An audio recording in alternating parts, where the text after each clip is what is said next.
vi o episódio 5, o 6, o 7 e o 8 de Objetos Cortantes. E fazer o quê, né? Vamos conversar sobre a segunda parte da série, que a gente já sabe que não vai ser renovada, até porque a história, baseada no livro da Gillian Flynn, já acabou, não tem mais pra onde ir, mas também porque a série não deu tão certo assim. Assistindo aos episódios 5 ao 8 de Objetos Cortantes, eu tenho certeza que a história funcionaria muito melhor em um filme, assim como O Garoto Exemplar e também O Lugares Escuros, que é aquele filme com a Charlize Theron, também baseado na Gillian Flynn. Porque a impressão que me dá é que os episódios 1, 7 e 8 carregam a maior parte da história propriamente dita do livro, e dos episódios 2 ao 6...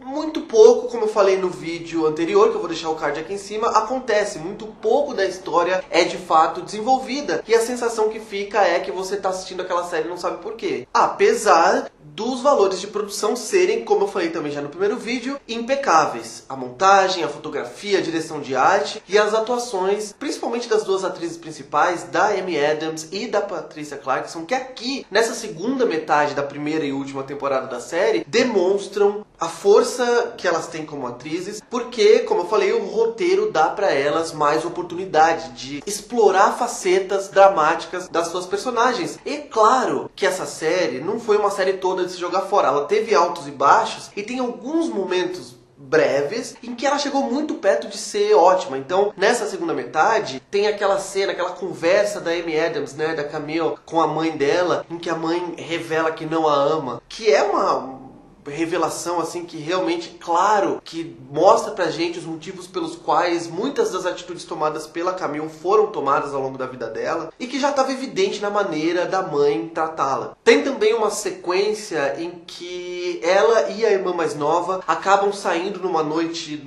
né, de festa e de bebedeira juntas e tal, e que é muito legal, muito doce, muito delicada a maneira como o roteiro constrói aquele desenvolvimento da relação das duas, né? E é claro que esse desenvolvimento vai ser importante para os acontecimentos que vão se dar nos últimos episódios e vai fazer com que o desfecho da série faça sentido. Mas fora isso, até a abordagem narrativa do diretor Jean-Marc Vallée e do montador da série de trazer flashes do passado, como se eles estivessem atormentando a protagonista, como se eles fossem assombrações que a lembram o tempo todo do porquê ela tá ali e do que aquela cidade representa na vida dela, acabam diminuindo e a narrativa acaba assumindo um ritmo e também uma abordagem mais tradicional, mais clássica. Então a série realmente perde até mesmo aquele seu frescor dos primeiros episódios, que trazia uma abordagem narrativa que, por mais que não fosse revolucionária nem nada, ela dava àqueles episódios uma cara própria. O que tem também o seu lado bom, porque uma das coisas que eu gostei de Objetos Cortantes é o fato da série não ter a necessidade de explicar tudo, de contar tudo pro espectador. Tem coisas que a gente conhece sobre o passado da protagonista, tem traumas que ela tem vários acontecimentos que já se deram ali naquela cidade e na família dela, e que a gente sabe, com certeza, não tá aberto à interpretação, mas a gente não sabe os detalhes porque pra história que a série tá contando, a gente não precisa saber dos detalhes. A gente sabe que ela teve aquele abuso, a gente sabe de como a mãe dela tratava mais ou menos ela na infância, e a gente começa realmente a montar o quebra-cabeça, e a série não tem a necessidade de no final falar, ó, sabe aquilo lá? Significava isso. Sabe aquilo lá? Significava isso. Não, ela deixa na nossa mente do jeito que ela montou. Algumas lacunas ainda ficam mais ou menos abertas, o que é sempre bom, porque faz a gente pensar. E o desfecho, as revelações finais da temporada, por mais que elas façam sentido, e por mais que realmente levem a série para um lugar sombrio e assustador, a impressão que dá é que o roteiro não soube lidar justamente com essa questão do tempo para que as coisas acontecessem num ritmo mais ou menos coerente de causa e consequência. Então a impressão que dá é que nada acontecia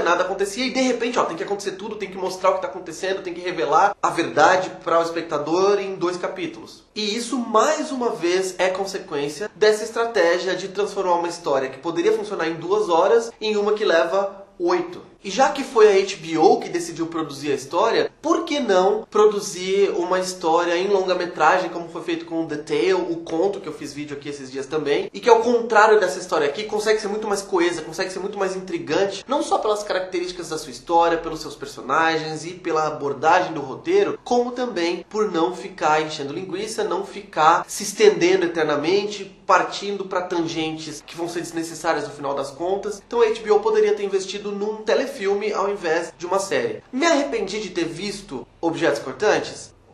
Um pouco, mas não foi uma perda de tempo total. Eu acho que a série, como eu falei, tem questões interessantes, tem uma protagonista complexa, bem desenvolvida e uma história razoável que ficaria melhor contada em menos tempo.